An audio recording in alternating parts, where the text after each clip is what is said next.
అసలు చంద్రబాబు నాయుడు గారిని ఎందుకు కలవడానికి వచ్చావు? మాకు 5 సంవత్సరాల నుంచి పని అవ్వట్లా. ఒక 5, 6 సంవత్సరాలు తిరుగుతున్నాం. ఆళ్ళు ఎంఆర్ఓ దగ్గరికి వెళ్తే కాగితాలు రాపిచ్చుకున్నాడు. ఆయన మొత్తం ఆళ్ళతో సంతకాలు పెట్టించుకున్నాడు. ఆళ్ళ తప్పని. తప్పని అంటే మళ్ళీ ఆళ్ళతో లంచాలు, గించాలు తీసేసుకొని ఆళ్ళ దగ్గర పుచ్చిపేట మండలం ఎంఆర్ఓ గారు. తర్వాత మాదే తప్పు అన్నట్టుగా మాట్లాడుతున్నాడు. మీదే తప్పు మాట్లాడుతున్నాడు. ఈయనది ఆస్తి. ఈయన ఆస్తి ఈయన వెళ్తాడు, కోర్టుకి ఏమి వెళ్తాడు ఈయన? ఏమంటే మా ఎంతో కొంత ఇవ్వనంటే అది కూడా న్యాయం చేయట్లా. మీరు కబ్జా చేశారు కదా, మరి ఆయన కాన్మెంద కింద వేసేసుకున్నారు. మీరు మొత్తం సొమ్మంతా మా సంతకాలు మా ఏని ముద్ర లేవు, మొత్తం అవన్నీ వేసుకున్నారు. 2 ఎకరాలు అంటే మమ్మల్ని తంతా కొస్తున్నారు మొత్తం. మొత్తం అందరూ మొత్తం 4, 5 మొత్తం వైఎస్ఆర్సీపీ ప్రభుత్వంలో జరిగిందా? వైసీపీ ప్రభుత్వంలో జరిగింది మొత్తం. మా ప్రెసిడెంట్ కూడా మా వాళ్ళైనా వాళ్ళు మొత్తం తంతా కొస్తున్నారు. మొత్తం తంతా కొత్తాం. 10 మంది వేసుకొని తంతున్నారు డైలీ. నాగెంకట సత్యనారాయణ, సూర్యప్రకాశ్, నారాయణ ముత్తు మొత్తం చాలామంది 10 మంది. ఎంఆర్ఓ ఆఫీసులోనే ఇలువ లేదు. ఎన్ని ఎకరాలు లాక్కున్నారు? 2 ఎకరాలు కబ్జా చేస్తారు. ఏమన్నా డబ్బులు ఇమ్మని అంటే వాళ్ళు సీఏ గారు కూడా అంతకంత ఉండయా మరి కబ్జా చేశారంటే ఆయన అసలు లెక్క చేయట్లేదు. మమ్మల్ని ఆ సీఏ గారి దగ్గర ఉంది కూడా లెక్క చేయట్లేదు. వాళ్ళు మొత్తం వచ్చి ఆయన బెదిరిస్తారు. మా అమ్మలు ఎక్కడ, అనకాపల్లి జిల్లా ఎక్కడ, ఏలూరు ఎక్కడ. మా అక్కడి నుంచి వెళ్ళేదాడికి వాళ్ళ కుటుంబం మొత్తం అందరూ ఏకమైపోతున్నారు. అందరూ నేను వెళ్ళేదా ఒక్కనే ఎక్కగారిని ఏం చేస్తాను అక్కడ. మొత్తం కబ్జా చేశారు. 2 ఎకరాల పొలం మొత్తం. ఎవరి దగ్గర కలెక్టర్ గారి దగ్గరికి వెళ్ళాం మొత్తం. ఇగో ఎన్ని వెళ్ళాం. ఇగో చూడండి ఎంతమంది దగ్గరికి వెళ్ళాం. ఇగో మొత్తం చాలామంది దగ్గరికి వెళ్ళాం. 4-5 సంవత్సరాల నుంచి తిరుగుతున్నాం మొత్తం. ఒక్క పని అవ్వట్ల. కలెక్టర్ గారి దగ్గరికి వెళ్ళాం.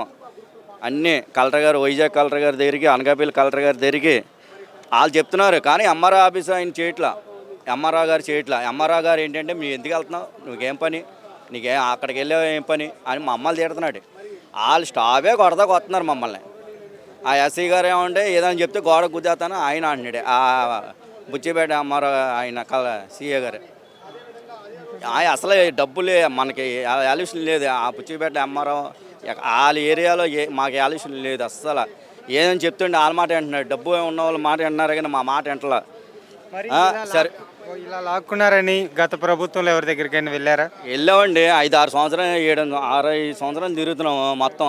తిరుగుతుంటే ఒక్కళ్ళు కూడా ఏమన్నా డబ్బు లేని వాళ్ళ దగ్గర న్యాయం చేయలేరండి. వాళ్ళ డబ్బు మొత్తం మేసేస్తున్నాడు.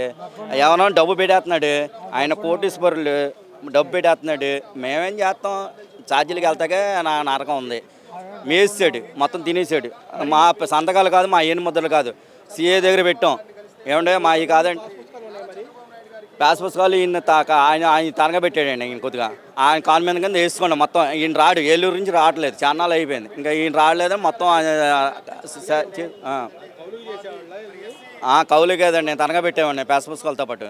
తనగా పెడితే మేము మెద్దరం పెట్టాం. ఈయన ఆధార్ కార్డు లేదు, ఈయన తంబ లేదు, ఏమీ వేయలేదు. ఈయన ఫోటోలు మా ఫోటోలు పెట్టుకెళ్ళి రిజిస్ట్రేషన్ చేసుకున్నాడు. ఏమనంటే సీఏ గారితో పెడితే వాళ్ళని బెదిరించాడు. సీఏ గారిని బెదిరిస్తారు. 4G చేస్తాం, 4G కదండి అంటే సీఏ గారిని బెదిరిస్తారు. ఇంకా మేమేం చేస్తామండి? వాళ్ళ ఆటోళ్ళని బెదిరించేది. ఈ ప్రభుత్వం మరి న్యాయం చేస్తుందని నమ్ముతున్నారు? న్యాయం చేస్తామని వచ్చాం. ఆయన ముసలి ఆయన ఈ దారిలో చచ్చిపోతాడు. ఇంకా చూడు నల్లపోతాడు. ఆ లోన్ పంపించలేదు. ఇంకా ఏం చేస్తాం? ఆ ముసలిని పెట్టుకొని వచ్చాను న్యాయం అవుతుందని. ఏ న్యాయం కూడా అవ్వకపోతే ఏం చేస్తాం? ఇంకా మా లేబరం ఇంకా అలాగే అంతే. ఇంకా డబ్బు ఉన్న వాళ్ళే న్యాయం చేస్తున్నారు. డబ్బు లేని వాళ్ళు న్యాయం చేయట్లేదు ఈ రోజుల్లో.